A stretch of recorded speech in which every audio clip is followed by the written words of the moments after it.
Dale's a roofer. Dale had been making that same mistake on every single job all year long, and he had absolutely no idea he was doing it. And it all came down to two words he thought meant the exact same thing: markup and margin. Here's the thing though, you'd think the fix here is simple. Just start pricing off margin instead of markup, right?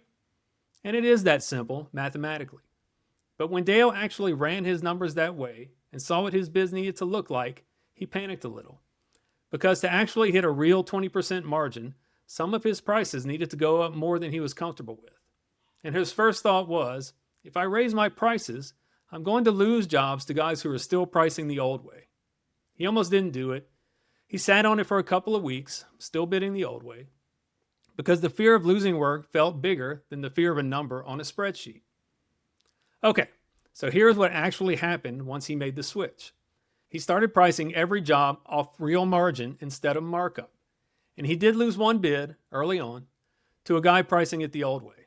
That stung, and for a minute it felt like his fear was right. But every other job he priced that way, he won anyway.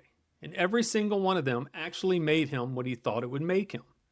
No more gap between what the invoice said and what showed up in his account. Losing just that one job meant he barely gave up any volume. So by the end of that first year, pricing it the right way, Dale had closed almost the entire $134,000 gap on the same amount of work he'd have done anyway.